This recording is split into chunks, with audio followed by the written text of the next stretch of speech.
नमस्कार, सुप्रभात। स्वागत है आप सभी का। मैं हूं प्रीति। शुरुआत हेडलाइंस के साथ। गृहमंत्री राजनाथ सिंह की चेतावनी, कहा आतंकवाद छोड़कर सुधरे पाकिस्तान, कश्मीर मुद्दे का स्थायी समाधान निकालेगी सरकार।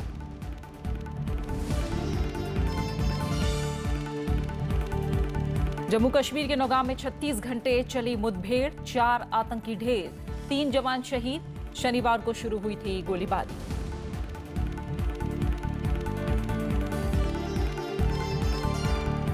पंजाब में बड़ी साजिश नाकाम, बीएसएफ और पुलिस ने पकड़े 2 आतंकी, भारी मात्रा में हथियार और गोला बारूद बरामद।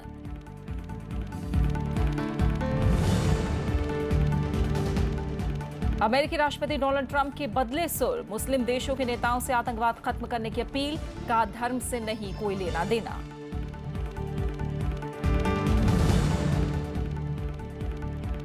और दक्षिण एशिया टेबल टेनिस में भारत का कब्जा, सभी 10 स्वर्ण पदकों पर क्लीन स्वीप। आईपीएल में मुंबई इंडियंस ने तीसरी बार जीता खिताब।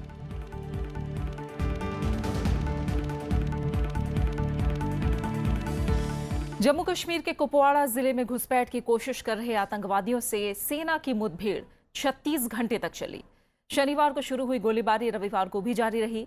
इस दौरान सुरक्षा बलों ने 4 आतंकवादियों को ढेर कर दिया, जबकि सेना के 3 जवान भी शहीद हो गए। जम्मू कश्मीर के नौगाम सेक्टर में नियंत्रण रेखा पर हुई भीषण मुठभेड़ में 4 आतंकवादी मारे गए, जबकि सेना के 3 जवान भी शहीद हो गए। ये मुठभेड़ शनिवार को उस वक्त हुई जब आतंकी हंदवाड़ा इलाके में नौगाम सेक्टर की नियंत्रण रेखा से घुसपैठ की फिराक में थे, लेकिन सेना के मुस्तैद जवानों ने घुसपैठ को नाकाम कर दिया। शनिवार को मुठभेड़ की शुरुआत में सुरक्षा बलों ने 2 आतंकियों को मार गिराया था। इस दौरान 2 जवान भी शहीद हो गए थे।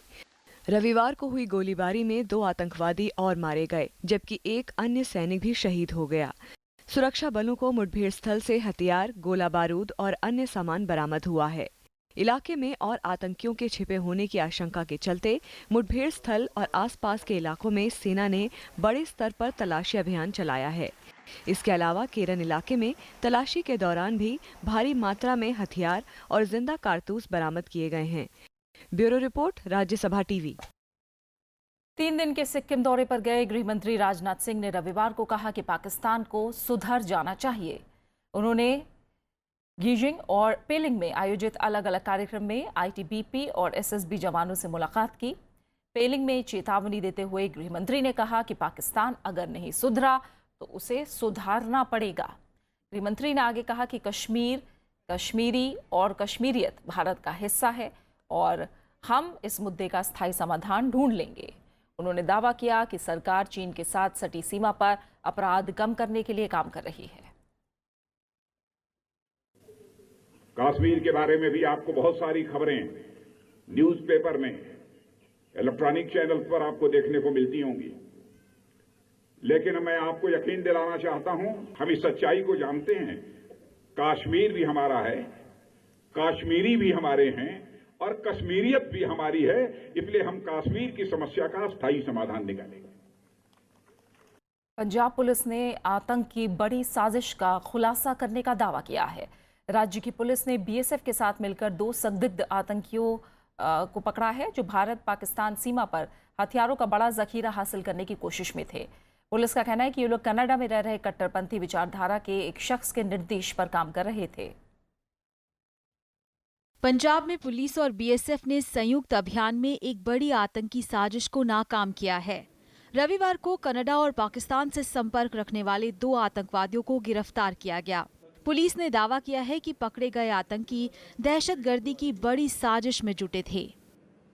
इंटरसेप्ट करने के बाद उससे जो है 2 बंदे जो निहंग थे, उनको जो पूरी गाड़ी को सर्च किया, उसमें से एक 315 बोर राइफल मिली थी और एक रिवॉल्वर मिला। तो उसने और फर्दर पता करने के बाद इन्होंने बोला कि ये जो इनका काम था कि जो टेररिस्ट एक्टिविटी को रिवाइव करना पंजाब में और जो न्यू रिक्रूटमेंट करना, ताकि मैक्सिमम यहाँ टेररिस्ट एक्टिविटी की जाए। आतंकियों के पास से भारी मात्रा में हथियार और गोला बारूद बरामद किया गया है। इनमें AK-47 assault rifle, hand grenade, एक MM पिस्टल, 5 पिस्टल और कई अन्य हथियार शामिल है। इसके अलावा तकरीबन 500 कारतूस भी मिले हैं। ये हथियार पाकिस्तान से भारत भेजे गए थे, जिन्हें आतंकी भारत पाकिस्तान सीमा पर हासिल करने की कोशिश कर रहे थे। उसी दौरान सुरक्षा बलों ने धावा बोल दिया।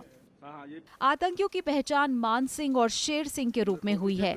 मान सिंह करतारपुर और शेर सिंह जालंधर का रहने वाला है।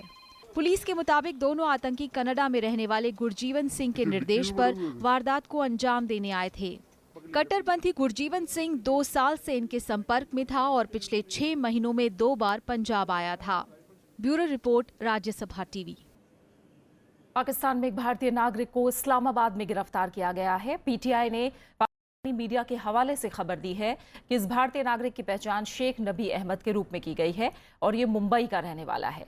पाकिस्तान की पुलिस के मुताबिक इस भारतीय नागरिक को शुक्रवार को इस्लामाबाद में एक चेक पोस्ट के करीब पुलिस ने रोककर उससे वीजा दस्तावेज दिखाने को कहा। पर्याप्त यात्रा दस्तावेज न होने के कारण उसे गिरफ्तार कर लिया गया। उस पर पाकिस्तान में अवैध प्रवेश और निवास करने के आरोप में विदेशी कानून 1946 के तहत मामला दर्ज किया गया है और न्यायिक हिरासत में भेज दिया गया है। इस बीच भारतीय उच्चायोग के एक अधिकारी ने कहा है कि दूतावास को इस गिरफ्तारी के बारे में अब तक कोई जानकारी नहीं है। तृणमूल कांग्रेस ने राज्यसभा के लिए 5 उम्मीदवारों के नामों का ऐलान कर दिया है। पार्टी प्रमुख और पश्चिम बंगाल की मुख्यमंत्री ममता बनर्जी ने रविवार को उम्मीदवारों के नाम का ऐलान किया। पश्चिम बंगाल कांग्रेस के पूर्व अध्यक्ष मानस भूया के अलावा शांता क्षेत्री राज्यसभा उम्मीदवार के रूप में नया चेहरा होंगे। 3 सदस्य पहले से ही राज्यसभा में हैं, जिसमें सुखेंदु शेखर राय, डेरेक ओब्रायन और दोला सेन शामिल हैं। उन्हें दोबारा राज्यसभा में भेजने का फैसला किया गया है। ममता बनर्जी ने कहा कि 6ठी सीट के लिए वो बाद में विचार करेंगी। प्रधानमंत्री नरेंद्र मोदी आज से 2 दिन के गुजरात दौरे पर रहेंगे। वो कई विकास परियोजनाओं का शुभारंभ करने के अलावा गांधीनगर में अफ्रीकी विकास बैंक समूह की सालाना बैठक में भी शामिल होंगे। इसके अलावा प्रधानमंत्री कच्छ जिले में 2 जनसभाओं को संबोधित करेंगे। प्रधानमंत्री कच्छ जिले में कांडला पोर्ट की अलग अलग परियोजनाओं के लिए आधारशिला रखेंगे। इसके बाद वो गांधीधाम में एक जनसभा को संबोधित करेंगे। प्रधानमंत्री भचऊ में एक पंपिंग स्टेशन का उद्घाटन करेंगे। कच्छ क्षेत्र के लिए नर्मदा शाखा नहर पर इसका निर्माण किया गया है। प्रधानमंत्री भचऊ में एक जनसभा को भी संबोधित करेंगे। दिल्ली के पूर्व मंत्री कपिल मिश्रा ने दिल्ली के मुख्यमंत्री अरविंद केजरीवाल और आम आदमी पार्टी के दूसरे नेताओं पर भ्रष्टाचार के नए आरोप लगाए हैं।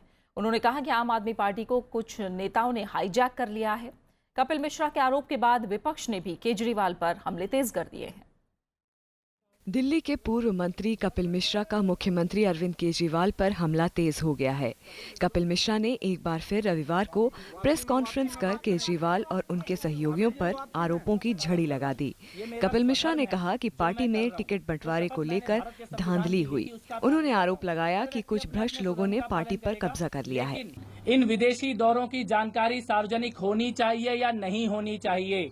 ये जानकारी छुपा के रखनी चाहिए या देश को बतानी चाहिए? संजय सिंह जी की एक जानकारी से अगर इतने सारे तार खुलते हैं तो बाकी दौरों से क्या जानकारी खुलने वाली है? मेरे को लगता है कि सब लोगों से ये सवाल होना चाहिए। प्रशांत भूषण योगेंद्र यादव से माफी मांगते हुए आम आदमी पार्टी की सफाई अभियान में उनके साथ आने को कहा। आम आदमी पार्टी ने कपिल मिश्रा के आरोपों को खारिज किया है।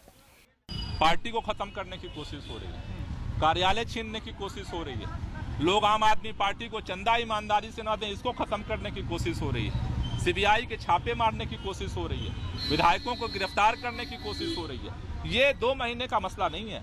आम आदमी पार्टी जब से बनी है इन बेईमान पार्टियों के दिल में दर्द है और हर मौके की वो तलाश कर रहे हैं कि कैसे आम आदमी पार्टी को खत्म किया जाए।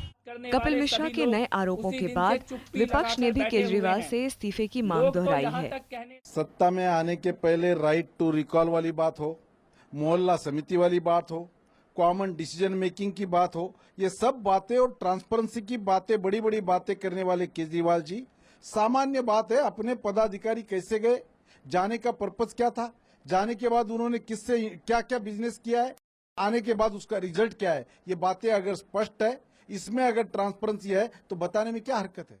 कपिल मिश्रा को मंत्रिमंडल से निकालने के बाद वो लगातार केजरीवाल सरकार पर हमलावर हैं। रविंद्र सिंह श्योराण के साथ bureau report, Rajya Sabha TV. Himachal Pradesh के सबसे बड़े सौर ऊर्जा संयंत्र ने रविवार से काम करना शुरू कर दिया। इस संयंत्र से रोजाना 4 लाख यूनिट बिजली का उत्पादन होगा। हिमाचल प्रदेश के रामपुर में 230 किलोवाट के सौर ऊर्जा संयंत्र में बिजली उत्पादन शुरू हो गया है। सतलुज जल विद्युत निगम यानी SJVNL की इस परियोजना की कुल लागत 3 लाख अमेरिकी डॉलर से ज्यादा आई है। इस प्लांट में रोजाना करीब 4 यूनिट बिजली का उत्पादन होगा। इससे लगभग 4 लाख यूनिट हर साल जनरेशन होगी और 5-6 साल में यह प्लांट अपनी कीमत पूरी कर लेगा।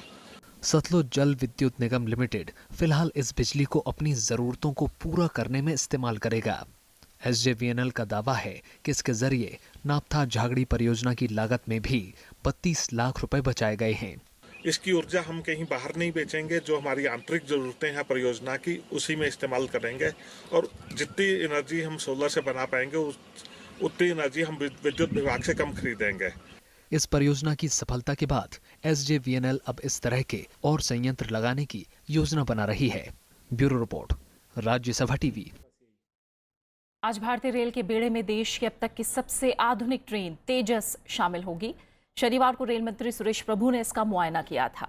मुंबई गोवा के बीच चलने वाली तेजस एक्सप्रेस में हवाई जहाज जैसी सुविधाएं तो मिलेंगी, लेकिन इसके लिए किराया भी शताब्दी ट्रेन के मुकाबले 20% ज्यादा चुकाना पड़ेगा। तेजस ट्रेन में विमान के वैक्यूम टॉयलेट और बायो टॉयलेट को एक साथ मिलाकर बनाया गया है। पूरी ट्रेन में CCTV कैमरा और स्मोक डिटेक्शन सिस्टम भी लगा है। ट्रेन की सीटों पर मनोरंजन के लिए सिस्टम भी लगाया गया है। साथ ही बाथरूम में सेंसर का इस्तेमाल किया गया है। तेजस की अधिकतम स्पीड 200 किलोमीटर होगी। रेल मंत्री सुरेश प्रभु ने बजट में 4 नई ट्रेनें शुरू करने का ऐलान किया था। तेजस उन्हीं ट्रेनों में तीसरी है।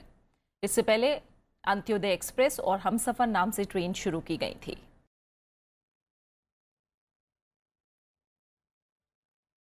खबरें जा रही हैं, लौट रहे हैं एक छोटे से ब्रेक के बाद।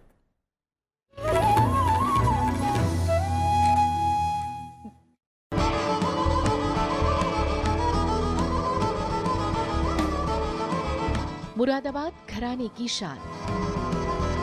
तमाम बुजुर्ग सारंगी नवाज रहे हैं। उस्ताद सिद्दीक अहमद खान साहब और मेरे वालिद उस्ताद गुलाम साबिर खान साहब ने हमारी पीढ़ियों के बारे में बताया, तो छठी पीढ़ी में मैं आके जुड़ता हूँ। इंद्रधनुषी रंगों से सजी सारंगी पर राग रागनियों का खूबसूरत सफर। इस कड़ी को मैं आगे रखने के लिए जितने हमारे बुजुर्गों ने कोशिश करी उतनी हम भी कोशिश में लगे हुए हैं। शख्सियत में इस बार मिलिए मशहूर मारूफ सारंगी नवाज उस्ताद मुराद अली खान से, सिर्फ राज्यसभा टीवी पर।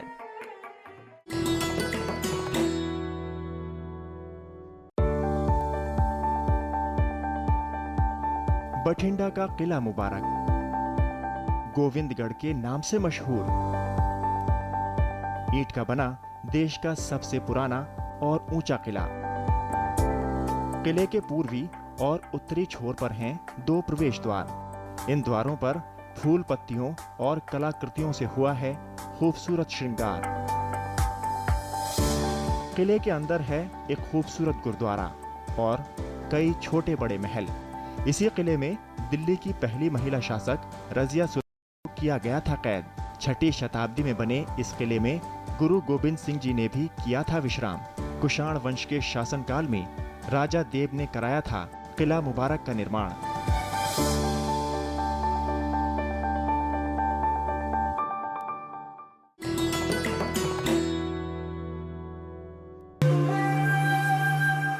मैं भी भारत का ये सफर लेकर हम नागालैंड की राजधानी कोहिमा में हैं।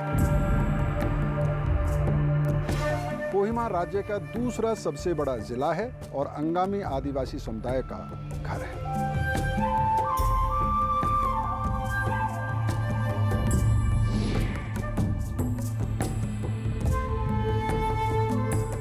कोहिमा का एक लंबा इतिहास है और इतिहास का गहरा संबंध है अंगामी आदिवासी समुदाय से।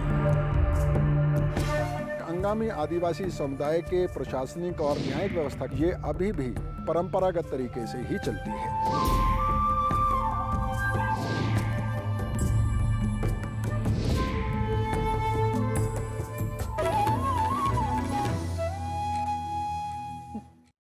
दिल्ली विश्वविद्यालय में आज से स्नातक पाठ्यक्रमों की 56,000 सीटों के लिए दाखिला प्रक्रिया शुरू हो जाएगी।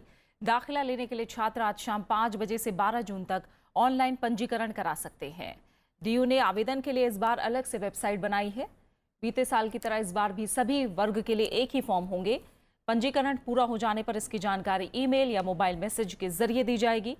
डीयू की करीब 1600 सीटों के लिए आवेदकों को प्रवेश परीक्षा देनी होगी, जबकि अन्य कोर्स की सीटों के लिए 12वीं की परीक्षा के अंकों के आधार पर कट ऑफ जारी किया जाएगा।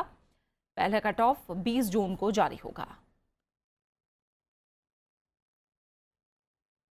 अमेरिकी राष्ट्रपति डोनाल्ड ट्रंप ने कहा है कि वो पुराने सहयोगियों के साथ रिश्ते मजबूत करने को लेकर प्रतिबद्ध है। राष्ट्रपति पद संभालने के बाद अपनी पहली विदेश यात्रा पर सऊदी अरब पहुंचे डोनाल्ड ट्रंप ने रविवार को जीसीसी देशों के नेताओं से मुलाकात की और उन्हें सुरक्षा का भरोसा दिलाया। अमेरिकी राष्ट्रपति डोनाल्ड ट्रंप ने रविवार को सऊदी अरब की राजधानी रियाद में गल्फ कोऑपरेशन काउंसिल यानी जीसीसी देशों के नेताओं के साथ बैठक की। इसके अलावा ट्रंप ने मिस्र के राष्ट्रपति अब्दुल फतह अल सीसी, कतर के अमीर शेख हमाद अल सानी और बहरीन के सुल्तान हमाद बिन ईसा से भी मुलाकात की। इस दौरान ट्रंप ने भरोसा दिलाया कि अमेरिका मध्य एशिया में अपने पुराने सहयोगियों की सुरक्षा के लिए प्रतिबद्ध है। One of the things that we will discuss is the purchase of lots of beautiful military equipment because nobody makes it like the United States. And for us that means jobs, and it also means frankly great security back here, which we want. So it's an honor to be with you. इस दौरान Trump ने दावा किया कि Bahrain को मानवाधिकार हनन की शिकायतों के बाद रोके गए 19 F-16 विमान और कलपुर्जों की आपूर्ति जल्द की जाएगी। इस बीच इजराइल ने उम्मीद जताई है कि ट्रंप के मध्य एशिया दौरे से उनके अमेरिका से रिश्ते और मजबूत होंगे। ונדון גם בדרכים לקדם את השלום. אדוני הנשיא, אזרחי ישראל מחכים לך בזרועות פתוחות. Mr. President, we look forward to your visit. The citizens of Israel will receive you with open arms. Donald Trump अपने 8 दिन के इस दौरे में इजराइल और फलस्तीनी के अलावा ब्रसेल्स, वेटिकन और सिसिली भी जाएंगे। इससे पहले शनिवार को अमेरिका और सऊदी अरब के बीच 110 अरब डॉलर के हथियार सौदे के अलावा 350 अरब डॉलर के समझौते हुए। Bureau report, Rajya Sabha TV. Saudi Arab ने कहा है कि तेल उत्पादन में कटौती के मौजूदा समझौते को अगले साल मार्च तक जारी रखने से तेल की कीमतों में स्थिरता बनी रहेगी। सऊदी अरब के ऊर्जा मंत्री खालिद अल ने रविवार को दावा किया कि तेल कीमतों में मजबूती लाने के लिए वो इस समझौते में कुछ और देशों को शामिल करने की कोशिश कर रहा है। तेल की लगातार गिरती कीमतों को रोकने और बढ़ता व्यापार घाटा कम करने के लिए पिछले साल रूस और गैर ओपेक तेल उत्पादक देश रोजाना 18 लाख बैरल तेल उत्पादन कम करने पर राजी हुए थे। 1 जनवरी से लागू ये समझौता जून में खत्म हो रहा है। रूस समेत कई देश इस समझौते को बढ़ाने के पक्ष में हैं। We believe that a continuation with the same level of cuts, plus potentially adding 1 or 2 small producers if they wish to join, will be more than adequate to bring the balances, the 5-year balances, to where they need to be by end of the first quarter of 2018. राष्ट्रपति Donald Trump के दौरे से ठीक पहले अमेरिकी वायुसेना में Israeli वायुसेना के साथ रविवार को संयुक्त अभ्यास किया। जूनिपर फाल्कन नाम के इस युद्ध अभ्यास में अमेरिकी वायुसेना के लड़ाकू विमानों ने दक्षिण इजराइल के ओवरा वायुसेना अड्डे से उड़ान भरी। इस युद्ध अभ्यास में अमेरिका और इजराइल की एक स्क्वाड्रन ने हिस्सा लिया। इस मौके पर इजरायली सैन्य अधिकारियों ने कहा कि यह अभ्यास दोनों देशों के मजबूत सैनिक रिश्ते दर्शाता है। Flying is a kind of a language. Air crews to air crews have the same language. So once we come and fly together and speak together, you see that we share the same values, the same doctrine. And so after a day or two flying here together, they're like your teammates. So we can go on and on, advanced along these 2 weeks, for example, and it will set the baseline for the next exercise when it will happen years ahead. Uttar Korea ने रविवार दोपहर एक बार फिर missile परीक्षण किया। इस परीक्षण की सूचना देते हुए दक्षिण कोरियाई सेना के जॉइंट चीफ ऑफ स्टाफ ने कहा कि उत्तर कोरिया ने पश्चिमी हिस्से पकचांग से एक मिसाइल परीक्षण किया है। हालांकि ये अंतर महाद्वीपीय बैलिस्टिक मिसाइल नहीं है। एक हफ्ते पहले ही उत्तर कोरिया ने एक और मिसाइल परीक्षण किया था। उत्तर कोरिया का दावा है कि वो मिसाइल परमाणु हथियारों को ले जाने में सक्षम है। इससे पहले 15 मार्च को संयुक्त राष्ट्र सुरक्षा परिषद ने उत्तर कोरिया को और मिसाइल परीक्षण नहीं करने की चेतावनी दी थी। वेनेजुएला में सरकार विरोधी प्रदर्शन थमने का नाम नहीं ले रहे हैं। प्रदर्शन अब हिंसक रूप अख्तियार कर चुका है। प्रदर्शन के दौरान सुरक्षा बलों और लोगों के बीच हिंसक झड़पों की भी खबरें हैं। 50वें दिन प्रदर्शनकारियों ने चोरी के शक में एक शख्स को आग के हवाले कर दिया। इस दौरान एक छात्र की मौत भी हो गई। प्रदर्शनों में अब तक 48 लोग मारे जा चुके हैं, जबकि पूर्वी काराकास में हुए प्रदर्शन में 46 लोग घायल भी हुए हैं। प्रदर्शनकारियों की मांग है कि राष्ट्रपति निकोलस पद छोड़ दें और चुनाव कराए जाएं। ये प्रदर्शन वेनेजुएला के राष्ट्रपति निकोलस मादुरो को सत्ता में बनाए रखने की वजह से उठाए गए कदमों के खिलाफ हो रहे हैं। वेनेजुएला के राष्ट्रपति ने संविधान में बदलाव करने का ऐलान किया था, जिसके विरोध के बाद लोग सड़कों पर उतर गए। वेनेजुएला के लोगों का प्रदर्शन करने का कारण देश में आर्थिक संकट से राजनीतिक अस्थिरता का होना और बढ़ते हिंसक अपराध हैं। बात खेलों की। मुंबई इंडियंस ने आईपीएल फाइनल में राइजिंग पुणे सुपर जायंट को 1 रन से हराकर खिताब पर कब्जा कर लिया है। मुंबई के 129 8 विकेट के जवाब में पुणे 6 विकेट पर 128 रन ही बना पाई। मुंबई की पारी में नाबाद 47 रन बनाने वाले कुणाल पांड्या को मैन ऑफ द मैच चुना गया। मुंबई ने तीसरी बार यह खिताब हासिल किया है। मुंबई ये कारनामा करने वाली पहली टीम बन गई है। कोलंबो में दक्षिण एशियाई जूनियर टेबल टेनिस प्रतियोगिता में भारत ने सभी 10 स्वर्ण पदक जीत लिए हैं। इसके अलावा भारत ने 4 रजत पदकों पर भी कब्जा किया है। जूनियर लड़कों के वर्ग में भारत ने मेजबान श्रीलंका को 3-0 से हराकर स्वर्ण पदक जीता। जूनियर लड़कियों के वर्ग में भारत ने स्वर्ण पदक जीता। भारतीय टीमों ने इसके साथ ही कोरिया में 29 जून से 4 जुलाई तक होने वाली जूनियर एशिया चैंपियनशिप के लिए क्वालिफाई कर लिया है। आज अंतर्राष्ट्रीय जैव विविधता दिवस है। धरती पर तरह तरह की लाखों जैविक प्रजातियां हैं। जीवन के इन्हीं रूपों की विभिन्नता को जैव विविधता कहा जाता है। इससे समृद्ध, टिकाऊ और आर्थिक गतिविधियों के मौके मिलते हैं। जैव विविधता का संतुलन बिगड़ने से प्राकृतिक आपदा के खतरे बढ़ जाते हैं, जैसे बाढ़, सूखा या तूफान। दुनिया में करीब 2.5 लाख किस्म के पौधे और 10 लाख से ज्यादा तरह की प्रजातियों के प्राणी हैं, लेकिन आज इनमें से कई महत्वपूर्ण प्रजातियां खतरे में हैं। इसलिए जैव विविधता का संरक्षण बहुत जरूरी है। भारत में इसके संरक्षण के लिए संसद ने संघीय कानून बनाया है, जो परंपरागत जैविक संसाधनों और ज्ञान के इस्तेमाल से होने वाले फायदों के समान वितरण के लिए एक जरिया प्रदान करता है।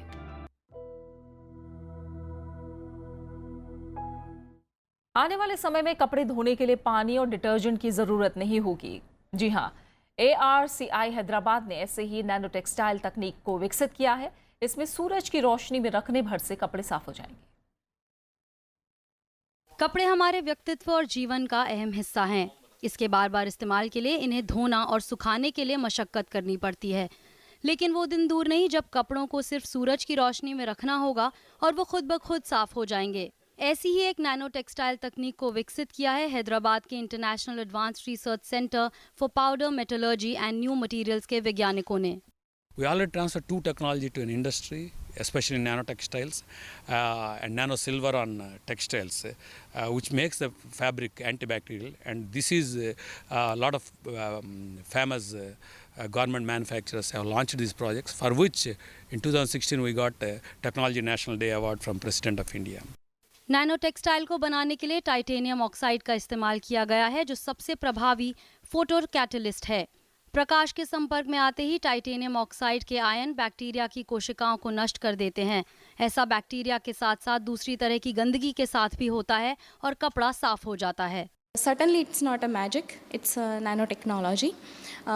This material, titanium dioxide, is a semiconductor material which absorbs sunlight, some UV rays in the sunlight, and with the help of little moisture in air, which always we have certain humidity in air, with the help of that, by oxidation and reduction process, it will clean, decompose all the organic dirt which is absorbed on the surface. The surface can be anything. It can be fabric, it can be a glass, it can be a wall. वैज्ञानिकों ने इस तकनीक में nano silver का भी इस्तेमाल किया है। उनका ये मानना है कि कपड़ों की नैनो कोटिंग करने से ये कटते नहीं, गीले नहीं होते, साथ ही जीवाणु प्रतिरोधी भी हो जाते हैं। परीक्षणों में इस तकनीक को पूरी तरह से सुरक्षित पाया गया है। इस तकनीक से पानी की बचत और वॉशिंग पाउडर जैसे केमिकल से बचाया जा सकता है। अरुणा ठाकुर, राज्यसभा टीवी। आज श्रीपाद अमृत डांगे की पुण्यतिथि है। भारत के शुरुआती कम्युनिस्ट नेताओं में उनका महत्वपूर्ण स्थान है। अमृत डांगे भारतीय कम्युनिस्ट पार्टी के संस्थापक सदस्यों में से एक थे। के रहने वाले अमृत डांगे समाजवादी विचारों के थे। इसके प्रसार के लिए उन्होंने द सोशलिस्ट नाम से समाचार पत्र प्रकाशित किया। उन्होंने मजदूरों को उनके अधिकारों के लिए जागृत किया और संघर्ष के लिए प्रेरित किया। अमृत डांगे दूसरी और चौथी लोकसभा के सदस्य भी चुने गए। उन्होंने किताबें भी लिखी। और अब आखिर में हेडलाइंस।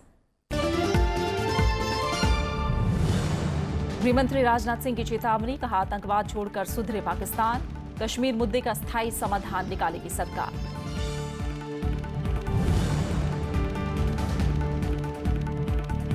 जम्मू कश्मीर के नौगाम में 36 घंटे चली मुठभेड़, 4 आतंकी ढेर, 3 जवान शहीद। शनिवार को शुरू हुई थी गोलीबारी।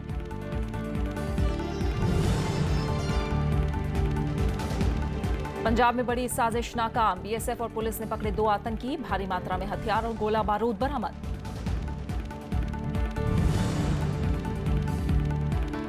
अमेरिकी राष्ट्रपति डोनाल्ड ट्रंप के बदले सुर, मुस्लिम देशों के नेताओं से आतंकवाद खत्म करने की अपील, कहा धर्म से नहीं कोई लेना देना।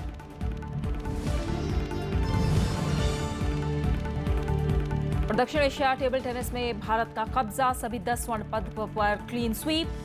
आईपीएल में मुंबई इंडियंस ने तीसरी बार जीता खिताब। फिलहाल इस बुलेटिन में इतना ही। आगे आप देख सकते हैं शख्सियत। नमस्कार।